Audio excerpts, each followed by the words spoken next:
recording. And we are just about to get live, and we are live now. Okay, awesome. So hello, welcome everyone. So I'm gonna call this meeting to order this April 4th, 2022 at 9:06 p.m. I'd like to acknowledge that the offices of the Wilfrid Laurier University Students Union are located on the traditional territory of the neutral Anishinaabe and Haudenosaunee people. As for regrets, I've received two regrets, one from Director Shandog and one from Vice Chair Seeley, who are unable to come to the meeting today.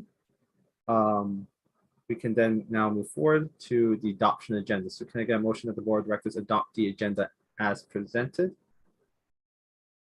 Motion by Director Vale, seconded by Director Symington. Would you like to speak to your motion? Any discussion on the matter? As I see none. All those, any opposition? Any abstentions? The motion carries. Okay, perfect. Next, do we have any conflict of interest to declare today? As I see none, then we can go forward with You missed Director Symington. Sorry. Oh, my bad. Oh, Director Symington. Yes. Do you have a conflict of interest to declare today? Yeah, I think I have a conflict of interest for the executive salary compensation increase discussion. Yeah, I would also say most likely for the operational budget approval too as well. Yeah. Okay, perfect. So on the record, Director Symington has a conflict of those, and I believe for the record too as well, because he is the incoming president and CEO for those items. Perfect. So that is noted. Do we have any other conflict of interest to declare?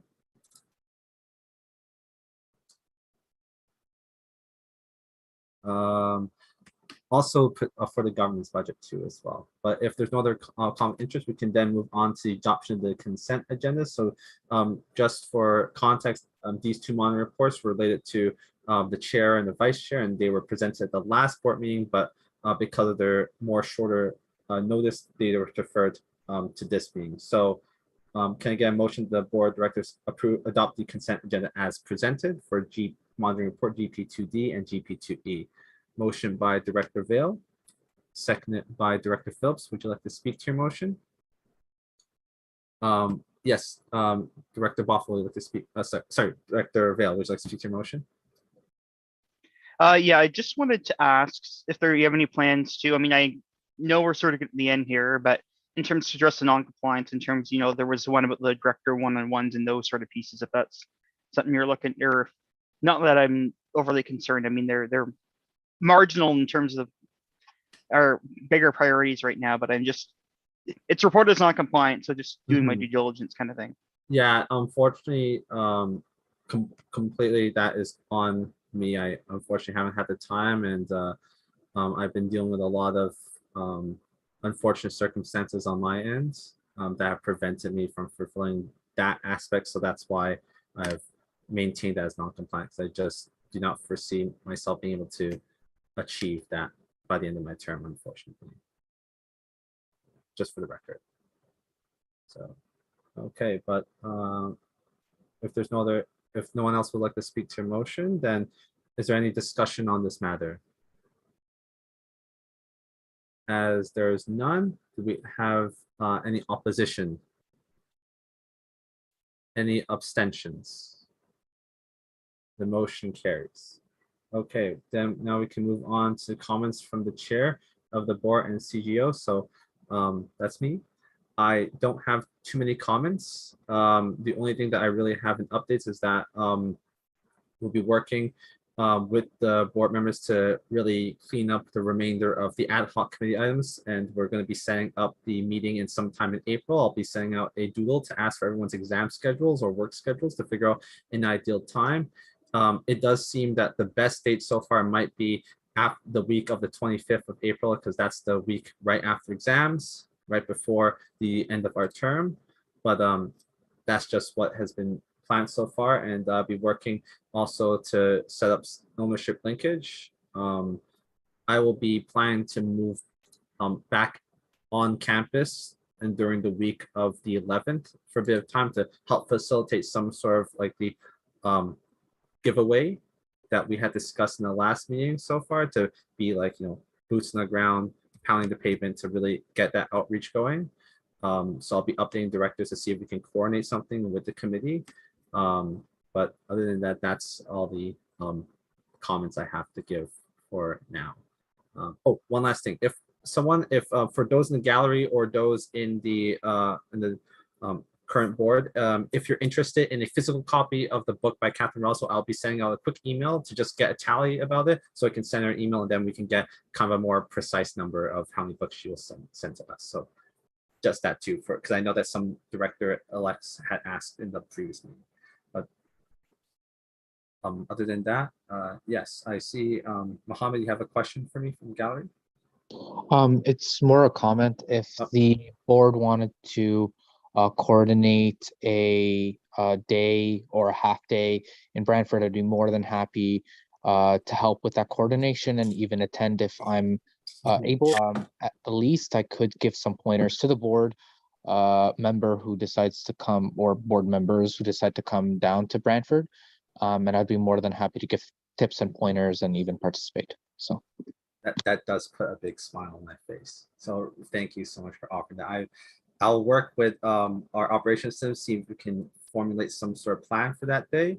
I also will say for the directors on Waterloo, you're more than happy to come and participate in the ownership linkage event.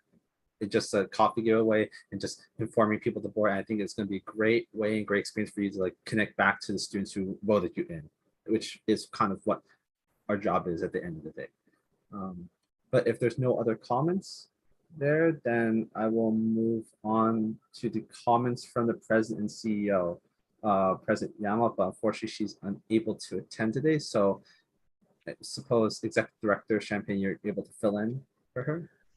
Yeah, I'm happy to kind of mash up all of the above, given that my actual position is next. But just want to send a shout out to the executive leadership team for executing a series of events last week, culminating in the volunteer appreciation event in Wilfs on the Thursday evening, as well as the volunteer appreciation event on Brantford campus at the Rope Factory. I was in attendance for both events, although not for the entirety of the events, because not everybody wants to hang out with the old man that long. But they were both really well attended. The award ceremonies went off relatively without a hitch. And it was really great to see students kind of back on campus and kind of being social together, and ending, for all intents and purposes, what has been a pretty intense 2-year period where we haven't been able to get together. So congratulations to the leadership team for pulling that together, all the folks that kind of volunteered and put in time to those 2 events. It was really good to see. I know that also the athletic banquet is happening this evening. So I'd like to congratulate them. I'd also like to shout out Peter Baxter, whose last day as the Director of Athletics and Recreation officially was this past Friday. He is officially retired. So congratulations to him. And I know that there will be a more formal event celebrating the career that Peter had at Laurier coming up in the summer months. But yeah, other than that, business as usual. Wilfs remains open. They're continuing to go through their catering season. A bulk of that work has been finished, but that team has done a lot of excellent work. So shout out to JS and Rich and Sam and Ashley and Michelle and their team for doing excellent work over the last couple of weeks, and the couple of weeks coming up with a handful of events. The U desk in Brantford is officially closed for the season and won't be reopening until fall 2022. The U desk in Waterloo will remain open, I believe, for the next couple of weeks. And as well on the Brantford campus, Golden Grounds is shut down for the season while we get ready for fall of 22. Other than that, congratulations for getting to the end of the academic year, and good luck on all your exams. Thank you so much for those comments. I'm now going to open up so I guess the best way to do that is first opening up questions to the executive director for the capacity of the president and CEO. So Director Bothwell, I see your hand up. and then after that. Yeah, Director I'm Vale. just curious. Does everything on Brantford campus close during the summer? Really depends on what you mean by everything, but the Like the easiest rest answer of to the- Yeah, what's that? like all of I'm the not gonna lie. the it's a little- food store. So you definitely muted. Sorry, I think you were going. I mean all of the like the restaurants on campus or like the Golden Grounds and. So there's only one coffee outlet really on campus, and that is Golden Grounds. The rest of the businesses are all privately owned. Downtown Business Core is still very much open, and depending on your perspective, thriving. Obviously, some businesses are doing better than others. But yeah, the food service delivery on the Brantford campus is dramatically different than that of the Waterloo campus based on numbers and downtown model. Does that answer your question, Director Bothwell? Yeah, it does. Okay, perfect. Director Vale? Yeah, I had two questions for you, Mr. Chair, to the executive director. The first one, I was just wondering about the, so it came to my attention, I guess there was fireworks or something going in the turret in one of the events last week. It came, and I just conscientious of the fact that, we had the fire recently, I guess, and I'm just wondering, like, was this approved by SHRM, and did they adequately kind of manage the risk on this, or I'm just concerned about the optics and stuff as well. I don't know all the details. This kind of came to my attention, so I just wanting to get a bit more info, just given. So the answer to your question is no, they did not go through all the risk management protocols to kind of get that approved. It is largely believed that faculty association went through a better to ask for forgiveness than permission type of scenario, and there will be follow-up with the vice president of clubs and associations, who was off this week, or off today, sorry. Just for some context, because I had seen this too as well. So this was on their social media page on Instagram. So obviously a little bit quite concerning, because we just had a conversation about the over 10K expenditure on fire damages, and now we're seeing this in the main foyer of the space, and we're like, so boy. to clarify, that's inside the main room underneath the triple archway. But yes, the optics of that, as well as the functionality of that, are of high concern. We were waiting for office hours to resume, so that we could have that follow-up conversation. Yeah. And if it helps, and I don't think to half the board, but we can always pass a motion if needed, but sort of strongly condemning the behavior of that association there. It was disappointing to see that. I think the fact that, frankly, it puts us at significant risk, considering just what we have gone through. But anyway, I'll leave it at that. The mood of the board in this regard is not lost on operations, I promise you. No, I'm quite sure it's not, and I have full faith in the operations. And a bit happier news. I had a number of students, obviously being in the business faculty, where predominantly they're the bulk of the students on campus in the summer. I've had some students ask me if the Wilfs is going to be open in the summer, so I just thought I'd ask that on their behalf. So Wilfs is going to be open sporadically. The answer to your question is operationally on a day in, day out basis. The answer is no.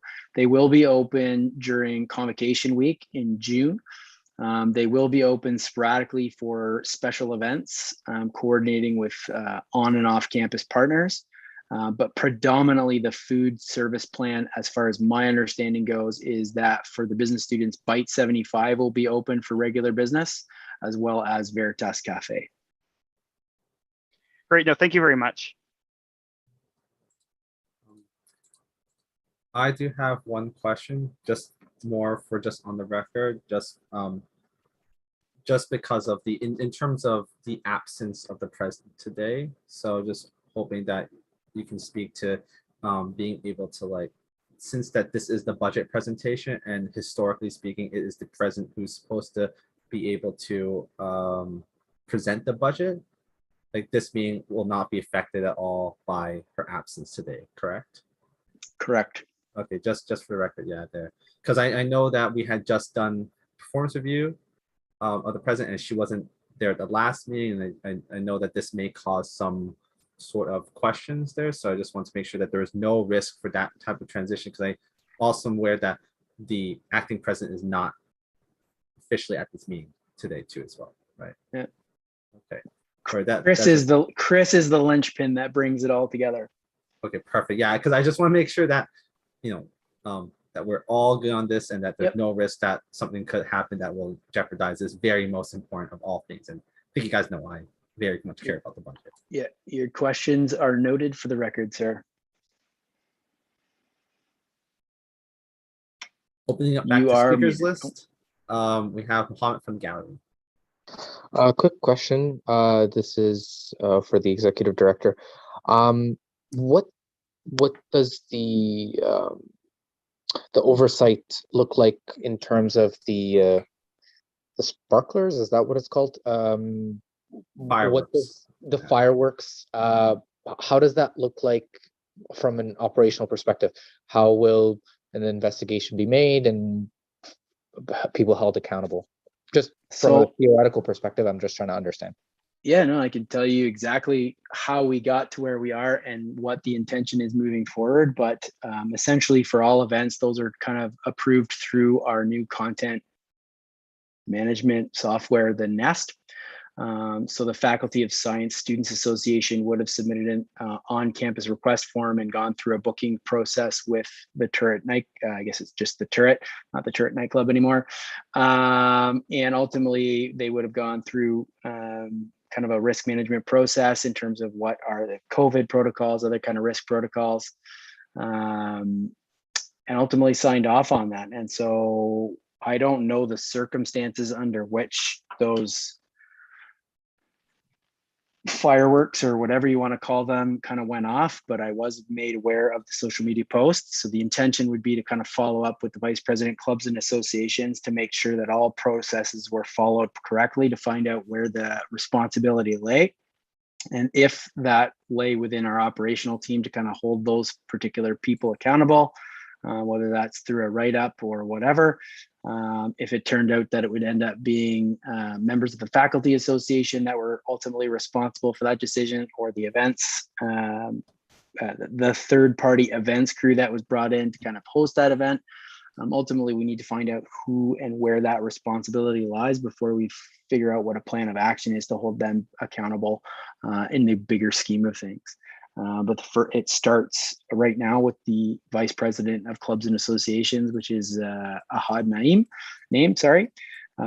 and following up with him, as well as Jason Berhubi, the director of student experience, to find out exactly what was approved and what was not approved, and ultimately where that accountability lays. I hope that answers your question from the gallery, Mohammed. Perfect. Thank you very much. Okay. Next on speakers, we have Director Bothwell. Yeah, I just think we need to just like sway away from this topic. I understand people's concerns, but as a faculty of science student, I can guarantee you these fireworks, they're just sparklers. They've existed every single FOSSA formal I've been to. Went to one in 2018, one in 2019. I understand the like heightened concern because of the fire that we had, but I think we're just kind of getting away from the discussion of tonight and let Phil do his due course, and it'll be solved. Okay. Thank you, Director Bothwell. Director Vale. Yeah, I guess just a couple of comments that sort of that came to me after Mohammed's comments in the gallery. The one is, I guess, if just through you, Mr. Chair, to the executive, it's kind of just the board can be kept apprised of just to, or reassured at some point, like a sort of when after this is investigated and all, just to for really provide us some comfort or assurance that that this risk management piece is going to be sort of like that. This kind of won't happen again, kind of thing. And then my second piece is there any concern? And again, I don't want to be too presumptuous here because there's still sounds like work to do in terms of figure out kind of where this all, how this sort of came about, but concern about in terms of the relationship with the university with in respect of potential non-compliance with the university facility policies, et cetera. Like, could that potentially have an impact on a relationship with the university or any potential agreements, et cetera? I don't want to get too like. No, you've asked two questions there, right? So I'm going to answer the first one, which I've totally lost the thread for. Help me out. Oh, you want to follow up? So I will. Yeah, I'll provide a follow up whenever that next board meeting gets scheduled. and let the board know kind of what happened and what was found. As for the Perfect. second question, in terms of a relationship with the university, I don't think any one incident is necessarily going to damage that relationship that we have between our organization and the institution. But I certainly think that other questions may get asked as a result of that. Hard to say. Nobody from the university has made comment or asked any question about the incident at the FOSSA event. Everything is still very much focused around the other incident from earlier in the week. Okay, no, great. Thank you very much. That doesn't mean it's not coming. Yeah. It just means it hasn't come across my desk yet. Yeah. Thanks. Perfect.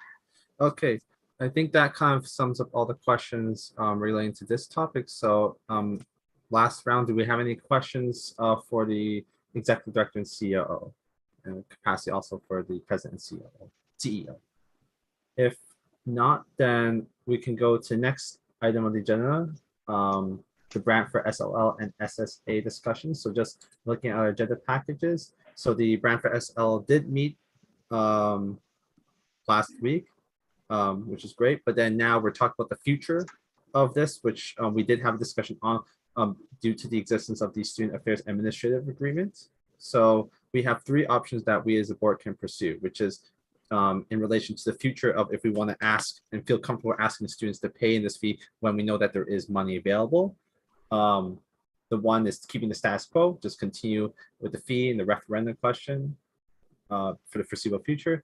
The second one is pausing the Brantford SLL.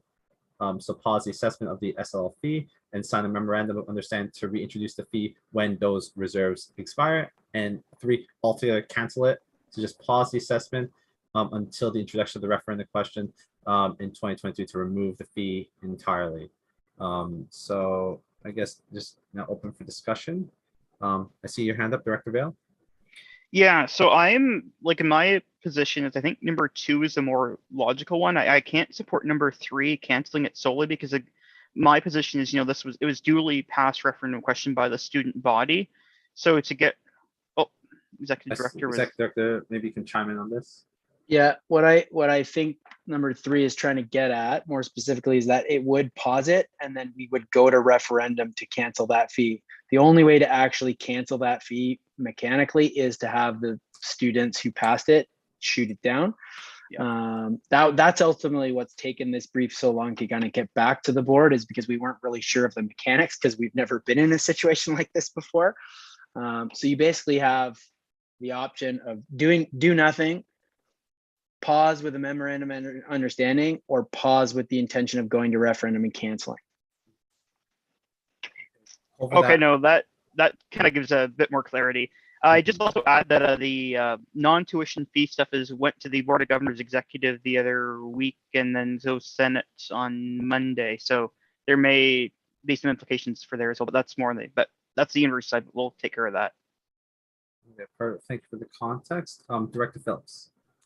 Yeah, I think in this situation, option 2 seems to make the most sense. Given after conversations I've had with a couple of Brantford students, namely Mohammed at our board social, it sounds like there are a lot of improvements that do need to be made around the Brantford campus. And although I understand, similar to our previous discussion about the student life levy, why asking students for more money is challenging. However, I don't think outright canceling or outright putting it to a referendum vote, considering it's only been a year since it was recently approved by referendum, I don't think option 3 makes a ton of sense. Okay, thank you, Director Phillips. Next, Director Smithson, after Director Vale. Yeah, so just to Director Phillips's point, regarding like a lot of improvements needing to be made on the Brantford campus, based on that, what I take away from that is maybe option 1 might be the best, because in that scenario they do have the most money to play with. But I have a question. Do we have an idea of how long it'll take for the SAA reserve fund to run out? Like how many years? Like, do we have a general idea? Executive Director Champagne. So the answer to that is no. We've done a model that has that reserve being of a pretty substantial amount for the next 5 years at least.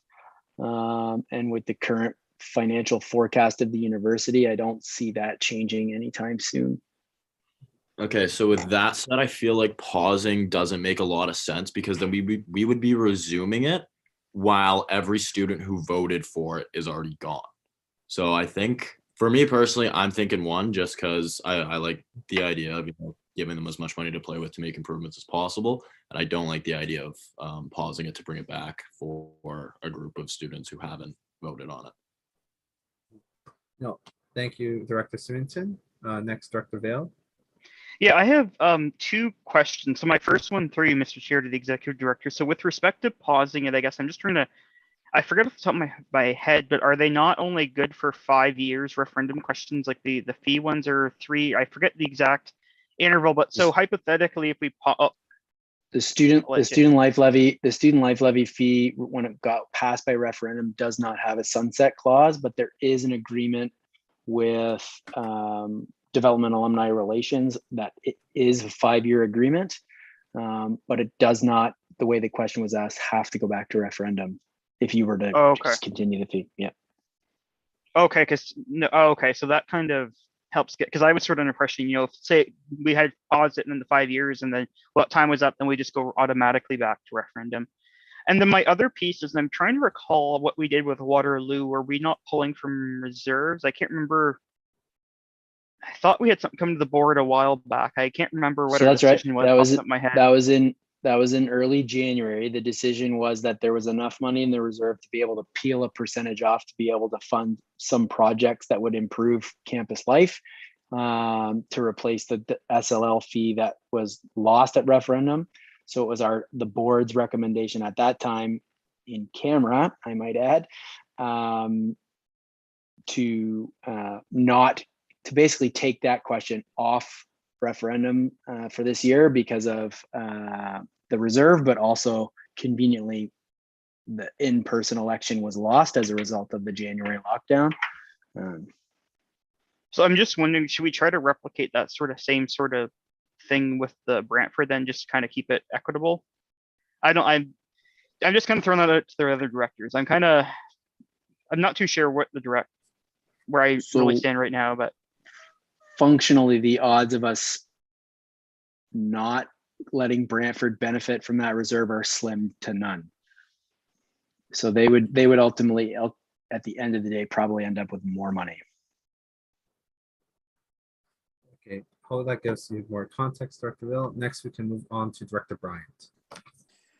Yeah, I would just like to say I'm appreciative of Director Phillips for reaching out directly to a Brantford student for, I guess, just some direct consultation on the issues that are present at the campus. But the secondary thing I wanted to say is I'm echoing the sentiment that Director Symington said.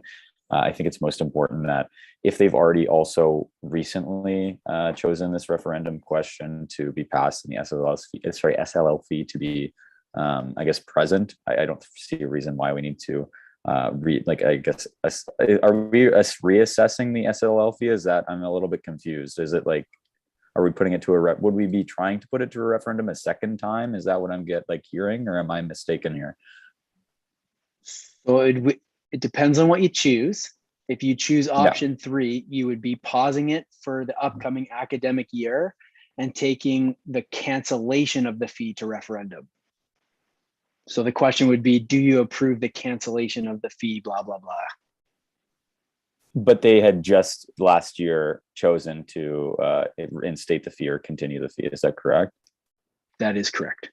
Okay. And my take then, it doesn't seem reasonable. I mean, this is my position. If other people want to contest this, it doesn't seem really reasonable for us to push them for a further reassessment when they've just voted to increase the SLL. I think there was a valid reason for them to do so. And I think, again, as Director Symington was saying, that providing them with additional funding, or at least having, I guess, a bolstering amount of funding for them to improve their campus is more beneficial than to just offer them, and I guess, a chance to take that money back away when it could be used for, I guess, benefit to the campus and increase, I guess, projects that, we can't really do much here in Waterloo for them unless we go out there. But I think that to stick with it and allow them to have more funding would be a beneficial thing for Waterloo directors to give to the Brantford campus, because we can't necessarily be direct representatives there.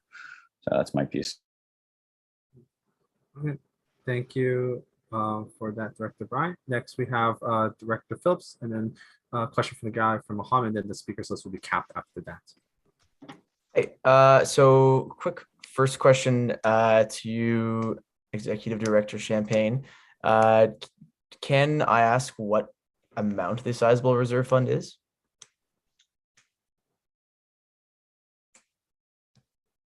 I don't know if I'm allowed to answer that, but Okay. it is fairly substantial. So the total of the two student life levies. So what I did when I originally broached the subject of tabling the referendum question this past January is I did a 5-year analysis of the last 5 years worth of projects. I removed a couple of the big ticket ones, so the multi-million-dollar projects. And ultimately the value and typical annual value of the student life levy that was given out worked out to be about 18% of the annual reserve. So there's more than enough money there to be able to cover those projects should they be presented. Okay. I think that being said, I do, and to Director Bill's comment as well about equity between the two campuses. I think equality would be to do the same for both, but equity would be to continue this fee. The Brantford campus does need some pretty significant upgrades, and I'm in support. And I would like to make a motion as well here, if that's all right, to continue to assess the Brantford SLL fee, with Brantford students contributing to both the SLL and the SAAA reserve fund. Okay, perfect. So we have a mover. Do we have a seconder for this? Director Bryant, would you like to speak to your motion? Well, point And- of order, And Mr. it's- Chair. I know think that I you- am aware that Muhammad is in there too as well, so I'm thinking he can add on part of the upcoming discussion here. So if there's no if no one would like to speak to your motion, do we have any discussion on the matter? So that brings it back to Muhammad from the gallery. Would you like to speak about Yeah, this? I just would like the board to know that I would agree with the common consensus so far. I would like to ask if where the SAAA budget comes from, and is it segregated between the campuses, or is it like a general fund that is within the student union? Because I believe, please correct me if I'm wrong, the SLL is segregated between the two campuses. Is that correct?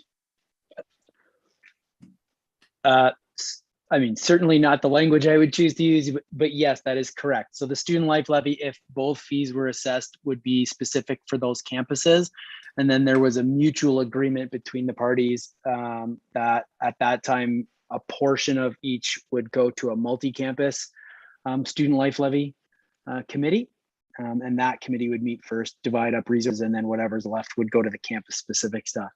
Then as for the SAAA, that's a reserve that's built out of what used to be called the Comprehensive Student Services fee, but that was broken out into 4 separate fees that students pay equally on both campuses. They might be paid equitably. They might not be exactly the same because facilities are different with the YMCA, but the Laurier Athletics fee, the Laurier Career Counseling fee, the Laurier Health and Wellness fee, and there's a 4th one that is slipping my mind at the moment, but those are essentially the fees that used to be one fee called the Comprehensive Student Services fee. And because of the nature of the SAAA, which is the SAA agreement, I guess, that's where that reserve comes from, because funding has been reduced, but the students have been paying that fee at full freight. Okay, hopefully that answers your question, Mohammed. Yeah, thank you very much. I would support the board members in continuing the fee. Thank you very much. Yeah, I'm very much sure that just on the record, the time, I'm sure that a lot of the directors here do very much hold the value of the perspective from the director from Brantford, whether currently serving or director-elects in high regard. So moving on, if there's no further discussion on this matter, do we have any oppositions? Do we have any abstentions? If not, the motion carries. So for record, it is the option number 1, so maintain the status quo. Okay, now we can move on to our next item on the agenda, which is the executive salary compensation increase discussion. So there actually are two motions to this. So the first one is a motion to increase the president's base salary by 9% to reflect the sector and inflationary changes that will match the operational increase of the vice president's salary. So this one is not really a big change. It just simply match what inflation is. And obviously, if anyone's been paying attention to the markets, making attention to business students here, inflation has been pretty high. So can I get a mover for this? Director Vale, or would you like to speak to this? Yeah, I'd like to speak to Oh, it. Technically, yeah. because it's a report prepared by operations, it should be up for discussion and then the board would go to resolution, but I'm not that I have any issue. I'm just wondering, through you, Mr. Chair, to the executive director, I guess, or whoever sort of put this brief together. So is the intent that the salary increase would be reflective in the next budget?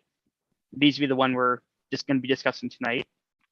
That's correct. So we put the money into it, but we can't actually administer that increase to the president's salary and compensation without the board's permission.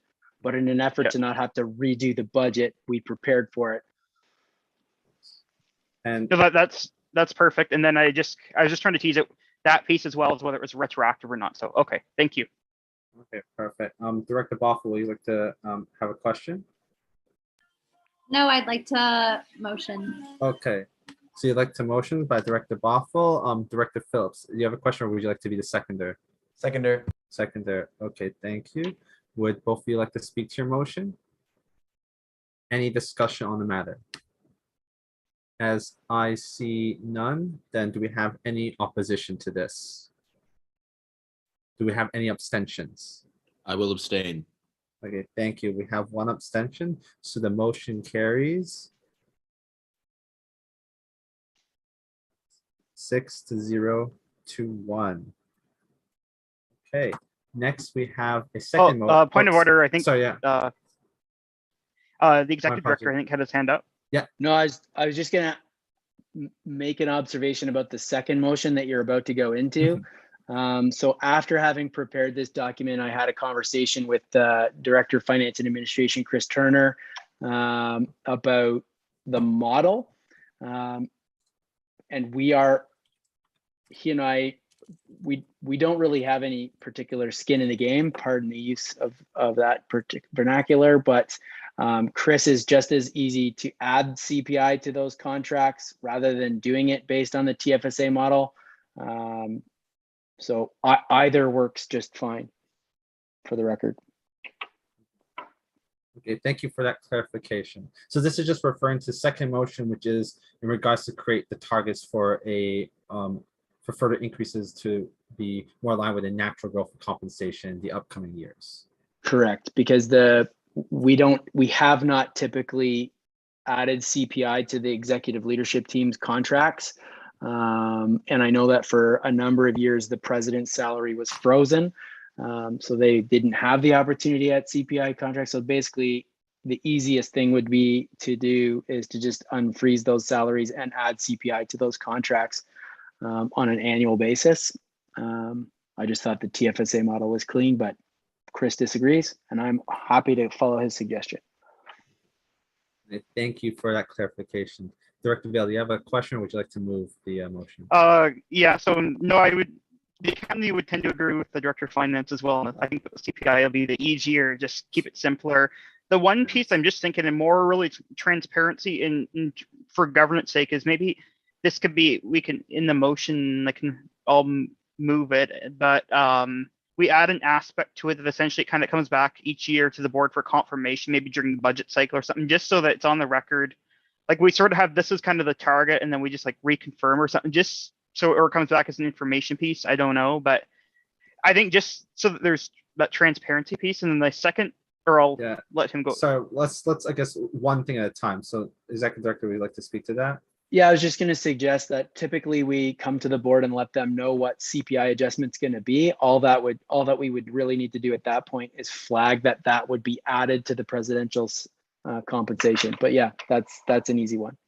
You know, that's perfect. And then I just due diligence piece here. Do we kind of know like what the sector sort of trend is like in terms of presidential or sort of president equivalent compensation sector? I mean, I know it's kind of challenging just given to get So- like a large number, but comparators. So the I know that we're in terms of student executive leadership, we're kind of in the middle of the pack, or always have been. I believe that we've had a few conversations over the course of this operational year where that's come into question. And one of the projects that we want to do in the summer is a compensation review of the organization top to bottom. So we've collected everybody's job description to kind of make sure that that's up to snuff. And then we'll be hiring an external party kind of be able to do that sector check for us and kind of establish pay bands that better reflect what we can afford and also the jobs that are being done. Okay, no, that sounds great. Thank you. Okay, perfect. Ian, would you like to speak? Something? I'll just add that we have some rather dated presidential salary information circa about 2016. So if you basically extrapolate from that data, it just reiterates Phil's point that we would be somewhere kind of in the middle when it comes to total presidential compensation. There's different schools use a few different models, but I think it's a safe assumption that we're still pretty well in the middle. Okay, perfect. Thank you, Ian, for those comments. I saw a hand in the gallery. Would you like to speak, or yeah, just a short comment on this. Okay. I would like to. I don't completely understand what the executive director is talking about, the tax-free savings account, like concept. But if we're talking about increasing compensation, we have to make sure that it's like rules-based and it's transparent and easy to understand for our own owner representatives, our owners. So, you know, like CPI is a very good and easy understandable metric that is used all across governments to, you know, anchor salaries and benefits. So that's my small simple comment.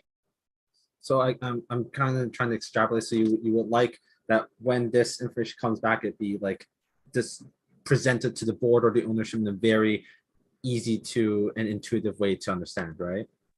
Absolutely. And okay, like if we extrapolate, like we have to budget for this, obviously, but if we you know, bring it up to the board once or twice a year, depending on the budget cycle, that would be a very good idea. Okay, so I guess that's something that operations can get done in that, I guess, like annual report back to board regarding this new model, right?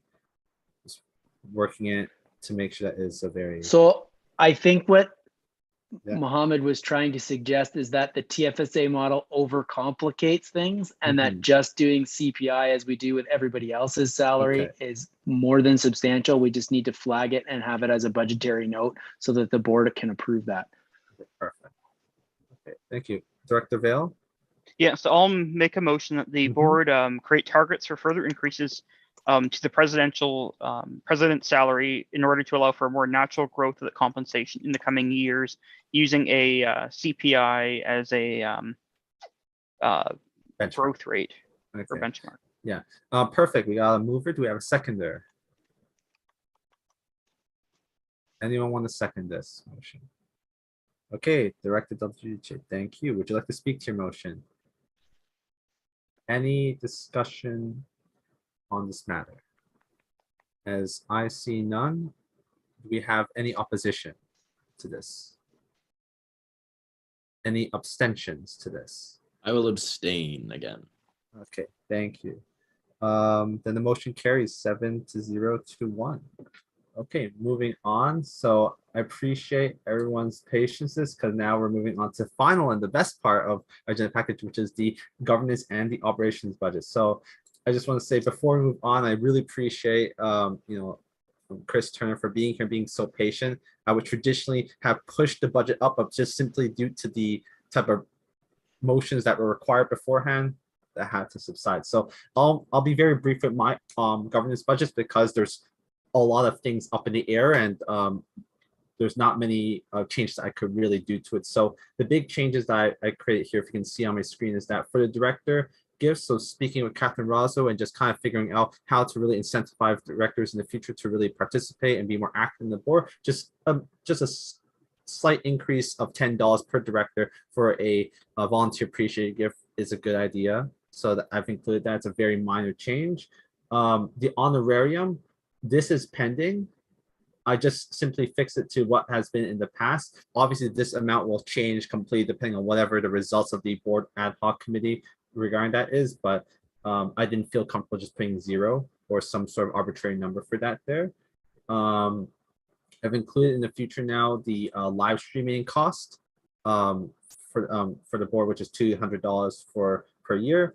And then because of COVID is now ending, I've reinstated the summer mileage for directors. So when meetings happen in Kerr for the new board, you'll be able to utilize this fund here. In terms of the elections budget, again, simple, small increases, increasing the food incentives just to match kind of the success that we saw with the Wilf's Spin Dip giveaway that we saw this year. Matching the same things in terms of what we did in the previous years. And the CRO amount here has to be adjusted once we have a discussion about that too as well regarding whatever the result of the ad hoc honorarium committee is. But I just simply felt more comfortable appending that and fixing that to what was the amount last year. So that is a summary. There are some minor changes that will occur, but they won't be, but the overall total amount will not increase. So just simply money being moved around to the categories which they fit much more closely aligned with. So do anyone have any questions for me regarding the governance budget for the upcoming year? Yes, Director Vale. Yeah, so just I'll kind of echo what the Chair Dang had alluded to. So as Chair of the Honorarium Committee, the intention will be that there'll be some sort of information, some items coming for approval to the board, hopefully by later in April, and I'll connect with the Executive Director and Director Policy and so on in the coming days. Just as a committee, sort of we kind of finalizing some of the stuff from that to ultimately then bring back to the board for approval. But one of the things, and again, as a director, I can't support the governance budget in its current form because I feel in the sense it's unlawful, that contradicts our constitution with respect to the honorarium pieces. So while that's going to be coming, I'm still not comfortable approving something that we're technically not allowed to approve. So my thinking would be to move the CGO honorarium, CGO elect transition honorarium, the if you scroll up, you were on it. You want? Yeah. And the CGO, CPP, and EI, and to move that, and perhaps the Director of Finance could maybe comment to either maybe to pop those amounts into board training for now, or establish some sort of reserve account that we can pull from once we get sort of finalized whether the governance coordinator role, or depending on exactly what's going to transpire. And just because I'm not comfortable with supporting something that technically we can't do under our bylaws. I guess. So I'm going to make a motion that that effectively we amend the budget in that meant. But I guess if the Director of Finance could comment just on the best, what he perceives as the best, whether we just pop those into board training for now, or maybe put it in a reserve or somewhere, because at least those amounts are in the budget, but just not as an honorarium for the chair or in CGO. I can easily move those into reserve out of the current expense categories that they're in. So they're still in the overall budget, but not considered an honorarium at this point. Okay, perfect. Before we move on to the motion, sorry, Director Brand, did you have anything else to say before we circle back? Yeah, it's not necessarily connected to what Director Vale said, but I just wanted to draw attention to, I guess, the food expense form. It just seems, I just wanted to make a point to say that it seems a little bit excessive to have $1,500 for snacks and refreshments at board meetings. I'm not sure why that number is so high, and I just kind of wanted to potentially open discussion, or maybe look for a point of information on why that number is so high, and historically why it's been such a high number overall. Executive Director can fill in this. I have also my history with this because I remember that from Owen Burry's time. But yes, Executive Director. Yeah, if you divide that up by the number of board meetings that you have, so typically and historically, summer months not included, So for the 8 months from September to April, there's usually about, I want to say 12 to 15 board meetings and board sessions. And that's ultimately where that gets divided up. It has been anything from cookies and fresh fruit and coffee and tea. Owen Burry, during his year as chair of the board, switched that up to Domino's Pizza, which was then given out to students after the fact if the pizza wasn't consumed by the board. I'd be actually kind of curious what the actuals spent on that were, but I'm not entirely sure, as I don't pay particularly close attention to the governance budget as it is outside of operational purview. But yeah, that's typically what that is. Just to quickly speak on that, yeah, the prior before any wasted food was just simply given to the students studying in a 2-4 lounge, right? I was actually there when Owen Burry, during my first year as a director, had like, so you can actually see that the food budget actually went sharply down because he was concerned about the waste there too as well. But if you look at it, it is a minuscule part of the budget. And if you want to know how much food has been spent this year, only $50 was actually spent because the board social food that came out of my pocket, not a dime on the students union. So I would say, while an important thing, I think we, as the saying goes, don't want to get too lost in the weeds with this one here. That's okay. unless, Yeah, no, that's a satisfactory answer. I just wanted to kind of inquire about that because, I mean, in terms of our board meetings, it hasn't really been something we've made use of, but that explanation kind of suggests that we could be, for their next term or next year, I guess the next board will most likely make use of that in better ways. So yeah, that's fair. It is worth noting that the budget that's being presented is anticipating next year's operations to be, for lack of a better term, back to normal, with everybody on campus for the entirety of both semesters. So the last 2 years of kind of expenditures aren't very reflective of what we hope to be able to achieve next year. Perfect. Okay. Thank you for that. Thank you for being patient, Director Vale. Circle back to your motion now. Yeah, so I had that motion.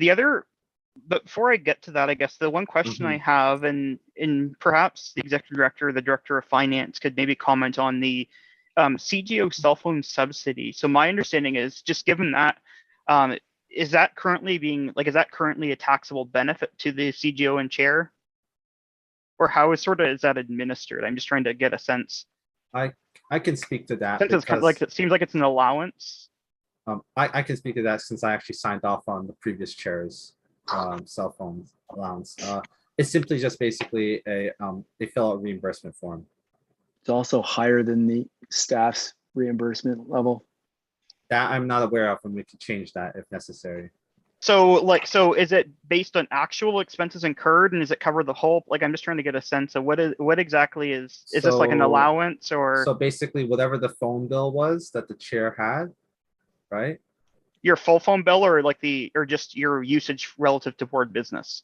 I mean, that's the difficult thing to get, to guesstimate. But for the previous chair's case, it was the full phone bill. So. I would ask Chris if it's a taxable benefit, which is what I believe the actual question was. Yeah. So yeah, we can go into that there. That's a good question. We haven't actually included that as a taxable benefit in the past, but I could look at what the CRA would suggest for that type of coverage to see if we need to do that. Yeah, no, that would be good. My initial assumption is it would be because it's an allowance, since it doesn't sound like it's based on actual expenses incurred in the course of the. So my other comment was, and this relates to, is this sort of captured, because this seems like an allowance, is this kind of covered into in our bylaws with respect to the compensation piece, or do we consider this as a reasonable sort of reimbursement for in the course of one's duties in that context? Director Champagne. So I would consider it more the second there, largely because the organization compensates for the cell phone usage, and so ultimately that particular individual on any given year is a little bit more responsive to request and things of that nature. So they definitely do use their phone for work purposes. Amazing. I get Oh, $300 sorry, excuse a me, year from the in gallery. travel expense. Okay. And then my next question, I'm peppering you guys with questions, I apologize, is what is the staff sort of like subsidy, or like sort of like what's your kind of cap on that, just to get some context? Staff rate is $55 a month. So my thinking is Oh, I it's the just same. is to actually extend this to like all directors, not just the CGO, because I do know a lot of the directors on the board this year have been using their phones. I think a director Bothwell, like whether it's calling into meetings and to communicating that to really, especially just given all. So I think it would be worthwhile. And my thinking is, I think maybe $30 a month per director, including the chair, is sort of reasonable. Because again, we're not knowing that it's not to kind of offset, because the intent would be to offset sort of the board use, not the full personal use as well. So if we do that could be a good $30, discussion. Yeah, because especially so we're for looking this about coming year. 4320 is what we'd be looking at. But I think if you're going to do it for the CGO, I think you really should be doing it for the board as well. I think given the last really 2 years being remote and everybody's had to kind of connect, no, it would not be Director Bothwell. And no, and this is the budget for next year. Yeah. I guess what could be said is that if a director were unable to go to a meeting in person, have to call in or do something of that nature, they could claim this if they're using their phones and things like that. I think it's just something we should be doing, and it might help sort of incentivize directors as well, particularly to to be more engaged and communicate in a more efficient, like they put their email on their phone and have teams going and stuff, right? So when we're having to deal with urgent situations, etc., we can just kind of help ensure time. Because I do know a lot of directors have been using their phones for business, myself included. Not that I personally, I don't want to get reimbursed, but I just think that that's probably a reasonable sort of, and I think maybe $30 is reasonable. I think 55 might be a bit high, given just that we're not really, like, we're not necessarily using it solely for board business. So it's trying to find a reasonable approximation. Balance. So maybe, I guess we can have that. Maybe you can hear what other directors have to say about that too as well. I'd be looking to probably include like 4320 then in the budget, but I'll hear what other folks wants to have to say. Director Phillips, would you like to have something to say? Yeah, I just was gonna. Director Vale just said it right at the end that would increase the budgets by about $4,500 for the year, just as a note. But to Director Bothwell's comment in the chat as well, I probably should declare a conflict of interest on this discussion because I am serving the board next year. Okay, I guess anyone who is, if we are going this direction, anyone who will be serving the board next year should declare a conflict of interest in this discussion. But just kind of sum it up, because I do know that we're actually going over the time now, and I want to be constant of everyone's respect for everyone's time. Does the board feel that this is a appropriate direction to go in towards? Director Vale. So I will make a motion that we amend the budget to essentially place the CGO honorarium, the CGO elect transition honorarium, and the CGO CPP and EI into a reserve account to be dealt with based on the subsequent board discussion with respect to the honorarium, to essentially avoid the piece where we're sort of approving a budget that sort of kind of goes against our bylaws with respect to the honorarium piece. But I do think, and then keeping the summer, like the secretary honorariums and the returning CRO honorariums, just sort of as a placeholder, knowing that those will change. Again, those aren't really sort of within the purview of our bylaws, so it's not, there's no really risk there. And then increasing the phone subsidy to 4320 from 660 to account for a $30 monthly reimbursement or allowance. I guess allowance is technically what it'd be for all 12 directors. Okay.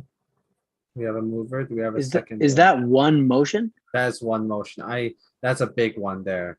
So there are two parts to it. There's the we one we can separate the cell phone piece from the other piece if that's easier. Maybe let's do that. So we have the motion, or I guess Ian can help guide us through this too as well.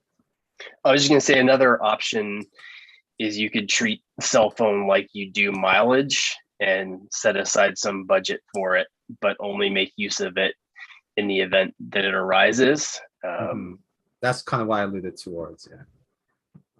But Yeah, that- so that's maybe, good. so that in that sense, then it would not generate a taxable benefit. It's really just the expense piece, which is reasonable. Like typically not for profits are going to Mhm. essentially cover expenses anyway. So maybe we sort of offset that for all, so maybe let's budget the $4,000 or 4320, and then have that as first, as rather than a subsidy, which is more of like an allowance, that it's sort of reimbursed, as needed. So not all directors would have to take it, or Okay, might- yeah. so, but I just think it'd be good to include that. Yeah, I just want to kind of like tie it back together because I think that we might be going a little bit off into the weeds with this one. Well, So- no, I mean, it's up to the yeah. board what the board wants to do, so. Just, I think if you're contemplating a predominantly on-campus experience, the pattern in the past has been for all members to attend in person. So I think just considering that context may kind of recalibrate the need for the level of cell phone usage that might require consistent reimbursement. I'll change my motion maybe to do, let's put $2,000, I think, for cell phone expenses for all 12 directors. I think that's more than reasonable, and then So it should be kind of tied more to sort of actual usage. Like, if a director has to call into a meeting or something or whatever. So how much per month then in that case? So I guess in the meantime, Director Both, would you like to speak? that'd be Can you about see how that- $13 a month, which I think is fairly reasonable. Yeah, I just think like to Ian's point, like people are on campus, and if you look at a general unlimited call plan, like if we're doing Zoom meetings, like people don't need to use data to call into meetings. Like if you're looking at someone needing 100 minutes of calling to call into a Zoom meeting, that runs you $10 max. So I think we're really heavily inflating a budget that doesn't need to be inflated, given the fact that we are supposed to be on campus next semester. Because I mean, I've called into a bunch of Zoom meetings this semester, and I just got my grandparents a phone plan for $20 for unlimited call and text. So I don't think we should be making it that high. I think like even $1,000 with the hope that it's not really used, but I don't know. Yeah, I For tend that to agree with perspective, Director Bothwell? Director. Oh, so you can go, Director Bothwell. Yeah, I tend to agree with Director Bot. Like, I'll change my amount to 1,000, and then but it's open to all directors, not just the chair.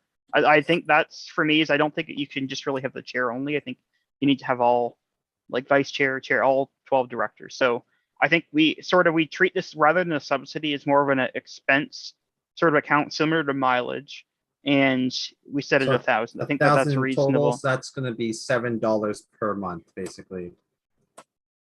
But again, it's not necessarily. It's going to Yeah. just kind of depend. I will only speak on this part where the chair or the CGO would only really need to use a phone call during the election seasons, because that time gets very hectic.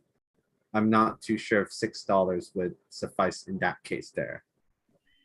But we have the full budget of like if the chair needs to spend more money. I think we're just looking too much into it. Like Yeah, that's the $1,000, thing. and for $1,000 all, Whoever can- is fine. everyone can pull from. It's just because then we have to. This is why I'm saying we're getting the weeds now, because then we have to figure out Okay. how the motion was made. exit. It's $1,000. $1,000. Okay. So motion by Director Vale, seconded by Director Bothwell. No, just To to clarify, speak to your- how are we? Are we, because you still have the motion, that the large motion? So are we I doing believe it you all in still one? had the large motion. You just amended it to be $1,000. Yes, I'm just want to make sure everybody's on the same page. So yeah. Great. Okay. Would you like to speak to your motion? Any discussion on the matter? Would someone just mind rereading what the motion is here? So the Sure, motion so I was to can- amend. Oh, would you like to, or would you like to go? Or do you know what? Why don't you read what you wrote down, just so then we can Yeah. confirm. Exactly. So it's to amend the governance budget to move the CGO honorarium, CGO elect transition honorarium, and the CGO CPP slash EI, etc., into reserve accounts, as well as adjust the CGO phones cell phone subsidiary to $1,000 and open it up to all directors. Is that correct, Director Vale? Yeah, that's correct. And are you able to put it in the chat Okay. for Shreyas?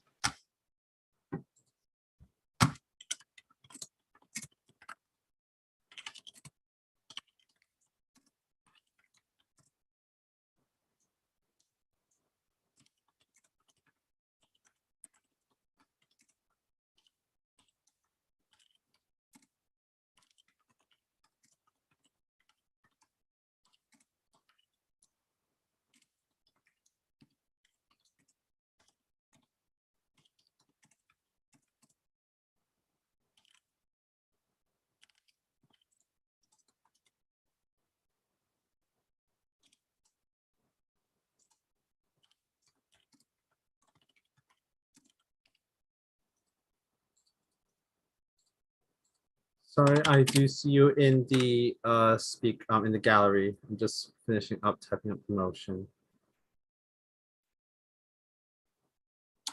Just so, but maybe Mo could go ahead while you're typing, just for the Yeah. sake of time. Just a very quick question. How do travel expenses generally work, and will they reflect the reality of current gasoline prices? Long answer short, yes, there is a gas expense, and I believe that the executive director can speak more about that. So currently the policy is set at 44 cents a kilometer. The industry standard and the university has increased that substantially due to the current rising costs of transportation. Literally, that conversation from an operational standpoint started today once we found out what the number was. And then ultimately, all travel between campuses has to be approved ahead of time if it's going to be reimbursed.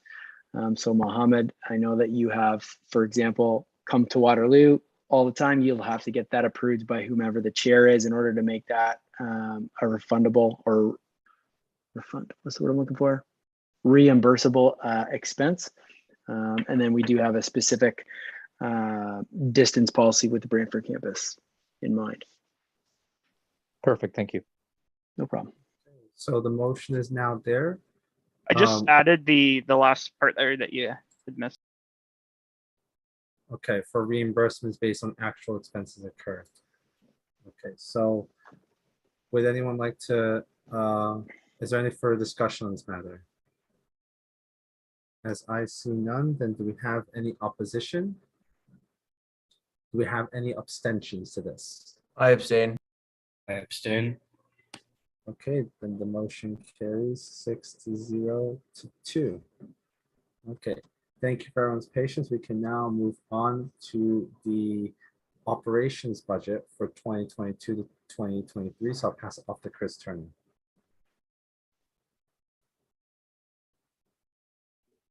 Thanks, Andrew.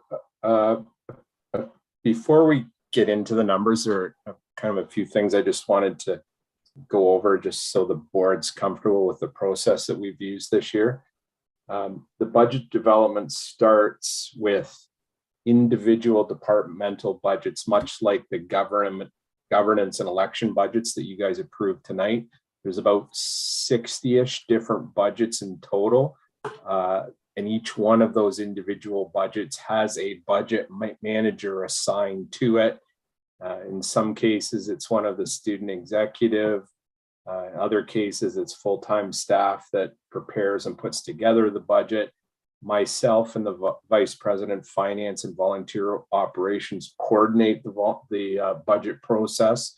Once all those submissions and draft budgets are completed, I put all the numbers together, and that's what and then we work to get it to a balanced position, and that's what I'm presenting to you tonight. So as Phil mentioned earlier, biggest assumption that's gone into the budget for next year is that things are back to normal. So for those of you that were around this time last year when we approved the budget, the assumption at that time was that we wouldn't be back to normal until the fall. And obviously that never really ended up happening. But this year's budget assumes we're on campus May 1st, things are moving along normally for the entire year. So that was the biggest assumption we made this year. And I just wanted to go through a couple other high level assumptions, just so you guys are comfortable with what we did. The other one, many of you may have heard that Laurier had its highest ever first year application numbers for attending Laurier next year. However, we assume that registration would be consistent with the numbers that we've seen that we actually had this year. And that just allows us to be conservative on the fees that we receive from the students. If it ends up being that there is an increase in student numbers, then that's just more money for us. And it's a lot easier to add in extra revenue than it is to take out expense partway through the year. That was one of the big assumptions we made. Health and dental also had a huge enrollment increase in the 21-22 year to a level that we hadn't ever seen before. But when we put this budget together, we didn't want to assume that that would continue because we don't know if it's an actual trend yet.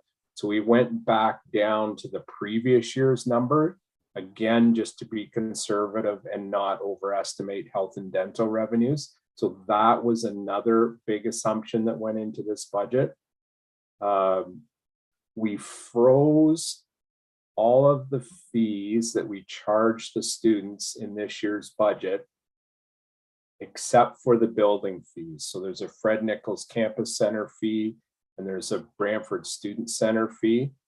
Those two fees we applied an inflationary adjustment to because there's a lot of costs associated with operating those buildings that are having fairly significant inflationary adjustments. And we also increased the health and dental fee for inflation as well, just because of the numbers we've got from that industry, that costs look like they're going up across the board in those areas. But the other fees like the recreation fee, the campus clubs fee, et cetera, those were all frozen at 21-22 levels. So that's good for the students and that there's not increases to those fees. But what you will see in the budget this year, particularly over the actuals that we've incurred this year, are big increases for programming, for marketing, for food at our restaurant, and for events, promotions, because of the fact that we're on campus for the whole year.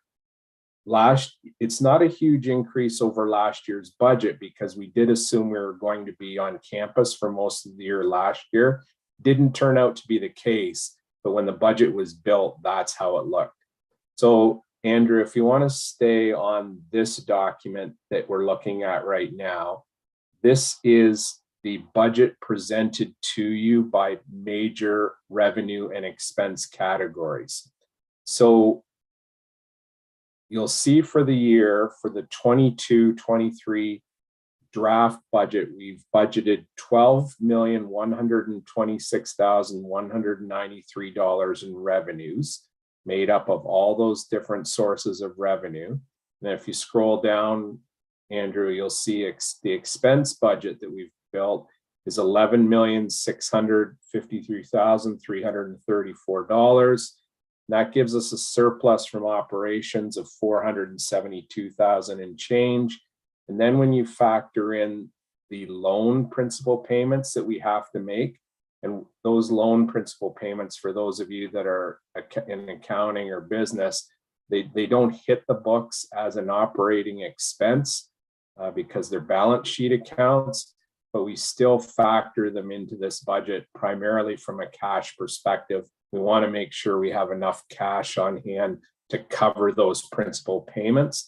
And we do. So that kind of, once you factor that in, that takes us down to a balanced position on the budget for this year. Again, 12.1 million in change in revenues, 11.6 million in change in expenses, and then the loan principal repayment of $472,000 in change. So you'll see if we focus on, I'll just highlight a few. So in the expense section, cost of goods sold, basically identical to what it was last year. That's where our food costs for Wilfs go. And the reason that one's basically identical is that, again, we assumed we were going to be on campus last year for most of the year. So the budget reflected that. The big increases on the expense side, clothing's up about $20,000, not a huge increase. Equipment and other rentals is up a fair bit, and that reflects the equipment that we rent for when we're doing on-site programming for the big concerts and events that we have on campus. Wages and benefits are up, mostly reflecting inflationary adjustments there. Health and dental claims are pretty flat, not a big increase there. Programming is up a fair bit. So we've gone from 293,000 to 364,000. And that reflects that we're moving more from virtual concerts to more in-person concerts and events on both campuses. So that's there. And that gives you kind of a high level sense of the expense side. If you scroll up and look at the revenues, so you'll see at the bottom there all the campus safety, health and wellness, recreation, academic support, campus clubs. Those are all the fees. So you'll see they haven't changed at all. The only ones that have changed are the health and wellness is up and campus clubs is up. And that's only because the rates are still the same, but we're charging it for the spring semester. And we didn't do that last year. So even though the rates are the same, there's a little bit more revenue coming in because we're charging it for the spring semester. You'll see health and dental plan revenues are up a little bit, mostly because of the inflationary adjustment that we built. Food revenue is fairly flat, and everything else. Registration costs, that's the money we'll get for O Week. That's up because we're going full bore back to regular O Week activities for this year. So that's the budget presented to you by expense category. Andrew, if you go to the next set of documents, so these are the exact same numbers, but instead of presenting it to you by expense and revenue categories, we've summarized this by the major departments. So the two budgets that you just passed, they fall under that governance section. So there's the $37,000 for the board of directors and the $17,000 for elections that you just passed. That makes up the governance budget. And then your leadership budgets, finance and volunteer operations, et cetera, to give you the summary of all the different the major departments that we run in the organization. So it's the exact same numbers, just presented to you to give you two different looks at those numbers. And the only other document, well, there's two. There's the budget presented to you for the 10K items. So I think that's at the start. And so these are anything kind of the one-time purchases that we'll be making over the course of the year that we bring to the board for your approval. So you'll see the very first one on the list, we pay our USA membership fee twice a year. First time's budgeted to be 30, second time 28,000. Most of the expenses on this list are primarily related to O Week. That's where we incur a lot of those one-time significant costs for entertainment and tech equipment and equipment rentals and food, et cetera, et cetera. There's some volunteer appreciation things on there and a few other things. So that's the other piece for this budget. And then the very last piece, which is the pie graphs, are again, I've taken those numbers that we just looked at and separated them by the 4 ends of the organization. So if you, Andrew, if you can flip to the pie graphs, you'll see they're at the bottom, I think. You'll see here, we've got our revenues separated by the 4 ends, and those are the expenses, and the one above that or below it, I can't remember, is the revenues. So there's a bit of an art to this one, because if you scroll up just a little bit, Andrew, and you look at the 4 ends that are listed right there, you could probably make a strong argument that a number of different activities fall under all 4 or 3 or 4. So it is a little tricky to split them out. So for example, the health and dental fees that we charge and the revenue from that, I put that under products and services that cater to the financial needs of students. Somebody could also make an argument that maybe they should fall under number 2 as well, a safe and sustainable and empowering environment. Again, it's just how we split them up and what we've traditionally done. So it just gives you a sense that whatever the money we bring in and what we spend, we're making sure it goes to all 4 of our ends. So I'll leave it there and open it up. Questions from the board.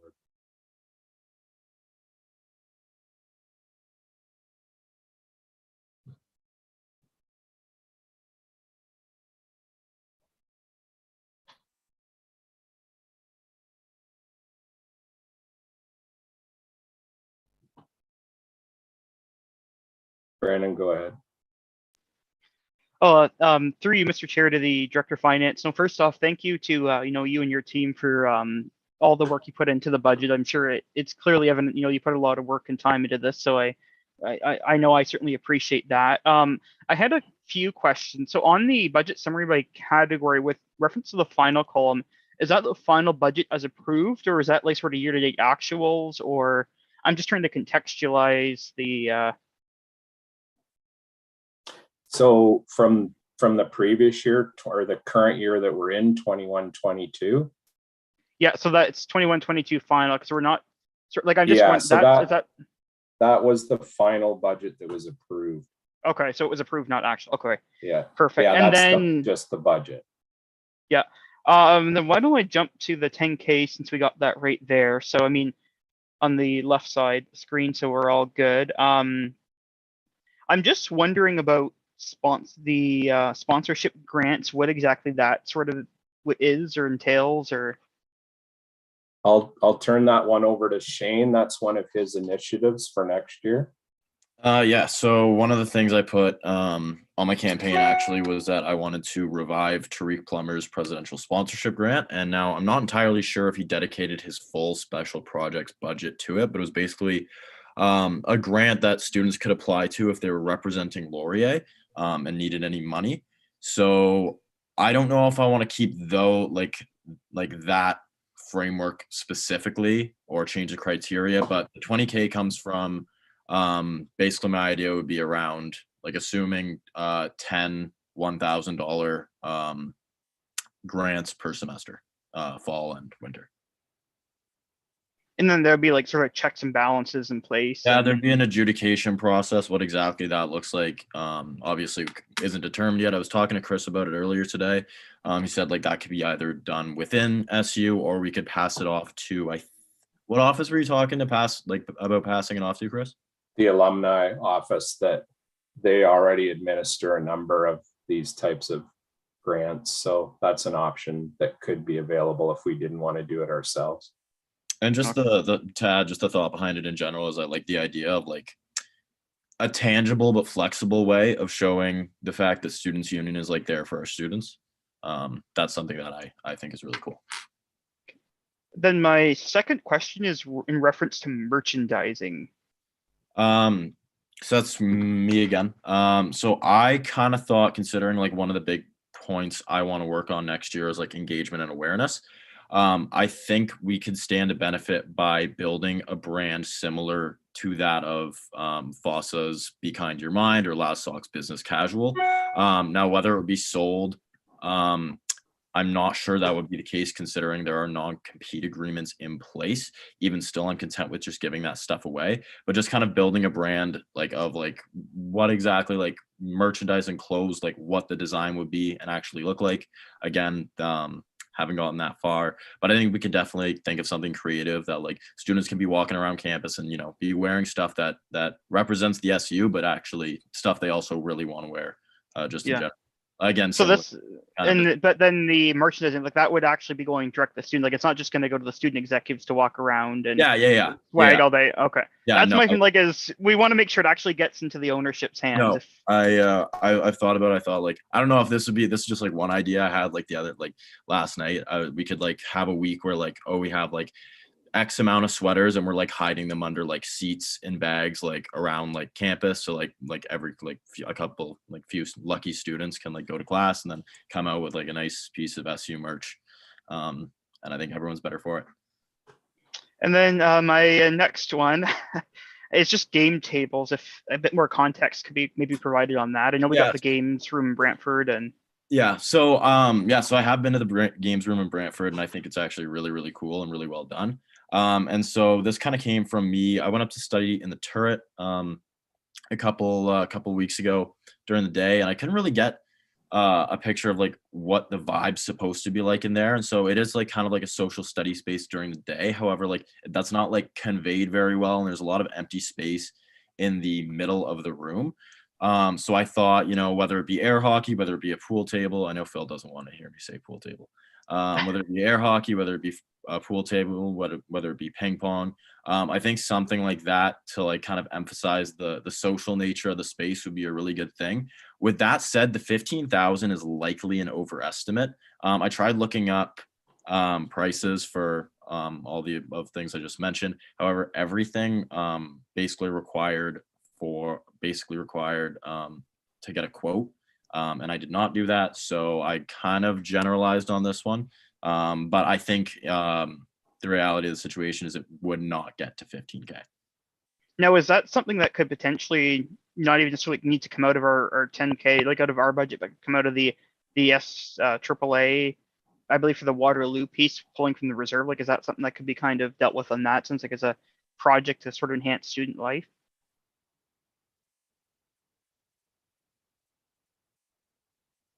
Go ahead, Phil. Well, very possibly, yes, but hasn't been broached as a subject in that matter. So it's possible, yes.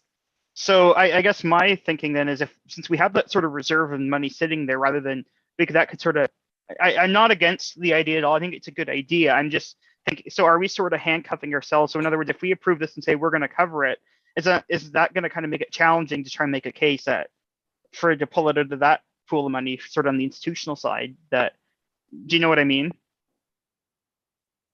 So I would suggest that we could still pass that budget item, and then if we have an opportunity to use different sources of funding to fund it, we could do it.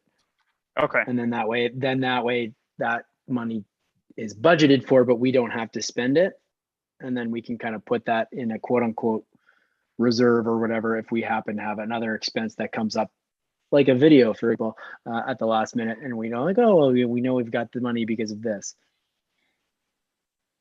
Perfect. No, that was all I had for the 10K. And then going to the leadership. So under the sorry, before you go on to, I'm gonna allow another person to speak to go, since you had a lot of time to speak, if that's okay, Director Vale, and then we can circle back on you. So I see we have a hand up from the gallery, Mohammed. I just wanted to point out that the president-elect's idea of giving merchandise to the students is a fantastic idea, although I would like to ask if this will also include the Brantford campus and how that would be deployed if that is the case. But I do think it's a fantastic idea. Yeah, 1,000%. I had every intention of obviously kind of doing it on both campuses. What exactly like it looks like right now in terms of delivery and all that stuff, like obviously it's a little too far out to speak, but 100% like Brantford would be involved in that. Perfect. Executive Director Champagne would like to speak to as well on that. Yeah, I would suggest that those types of initiatives are always multi-campus in nature in terms of what we want to achieve. And what I think that the president-elect can ensure to the board-elect is that when that plan gets developed and is ready to launch, that an update will be provided to that board at that time. I think that answers your questions most sincerely, right, Mohammed? Thank you. Okay, perfect. Okay, now we can circle back to Director Vales. Thank you for being patient. Yes, thank you, Mr. Chair. Just circling onto the budget by department with respect to the leadership budget, that was just, I'm just kind of going to get a bit of contextualization. Is that was sort of the one sort of department or section of the budget that was like, had the significant increase? So my first question with respect to that is, I guess I'm just kind of wondering what sort of the revenue that that falls under like the executive director, like where that sort of revenue comes from or what that revenue is. That revenue source for, I guess we could put it in multiple different places, but just traditionally it's the interest income we earn from money in the bank. We could put it somewhere else, but we've always just put it there. So that's what that is. And that's up. Yeah, and that's up from previous years too. No, that's great. No, I wasn't sure people just pay and fill for no reason. Yeah. And then I guess I'm just kind of wondering, just because of the, like, was sort of like the larger increase, like, is there just more is it more marketing within the leadership budget that's kind of increasing the sort of the just the significant change, or is there any sort of like significant drivers? There's two things in the president and CEO budget. The three items that we just discussed on the 10K list for Shane, that's where that actually ends up. So that accounts for most of that increase there. On the executive director budget, the big increase there from the previous year is, again, now that we're back to in-person on-site work, we traditionally always had a significant or fairly significant transition program that we operated when the new team came in, when the new board was in place. And now that we're back in person, we've gone back to that model. So we've added some costs in to do that in May at some point, maybe some in June as well. Yeah.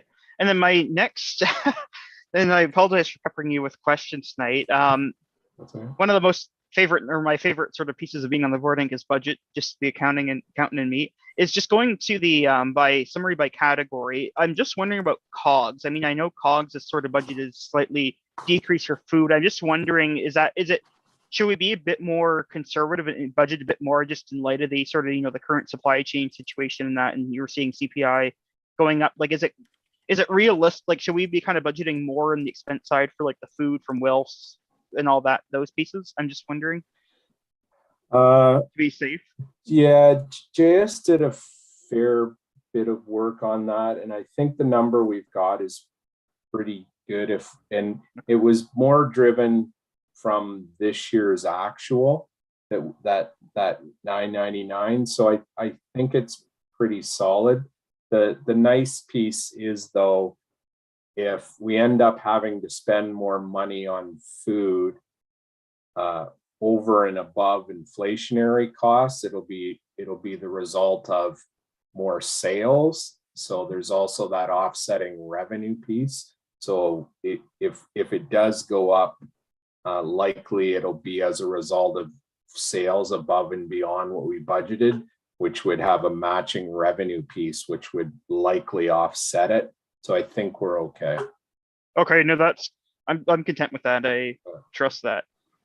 Okay, thanks for that piece there, the executive directors and yeah, I think that's all the questions I have, and I'm sure people are happy with that. Thank you. Yeah.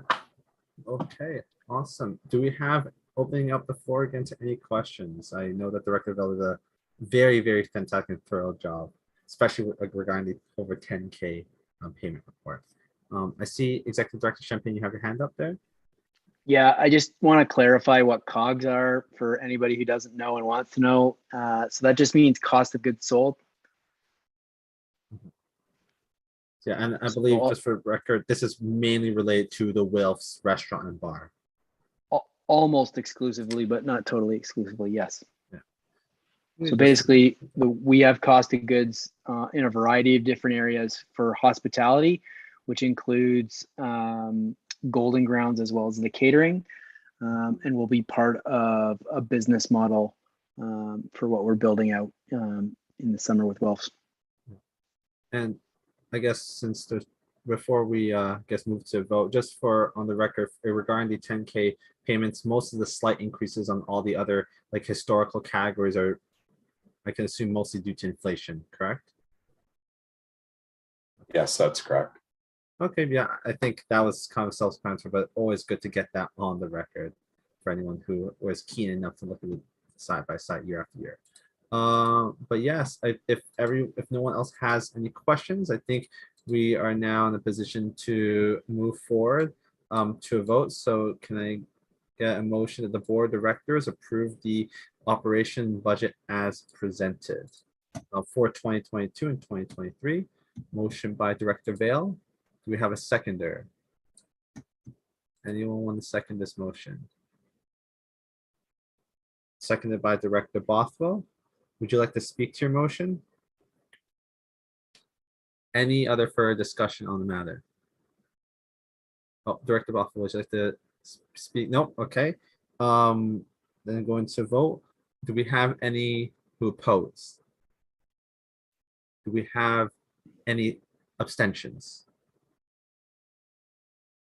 Sorry, Director Symington. Yeah, you have an abstention. Okay, then the motion carries 7-0 to 1.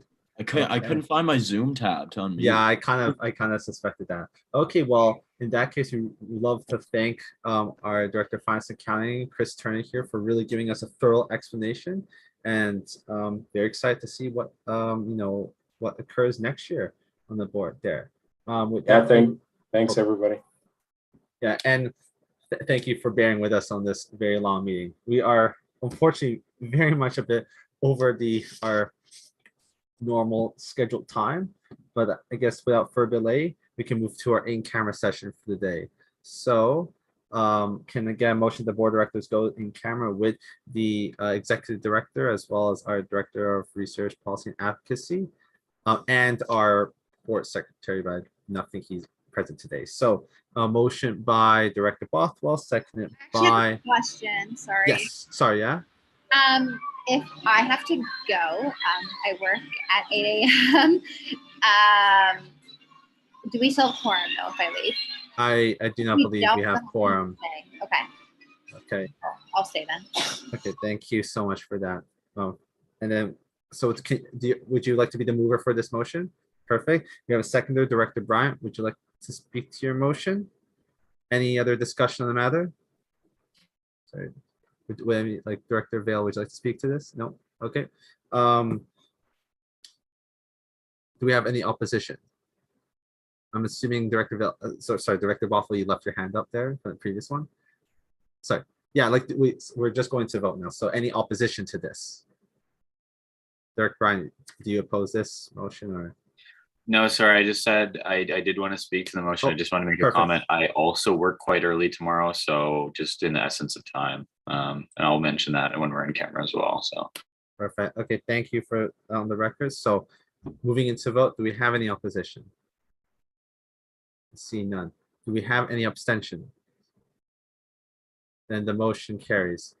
Thank you everyone in the gallery for attending the meeting and any of our audiences on the live stream. And we look forward to seeing you at our next board meeting, which will be sometime in April of 2022.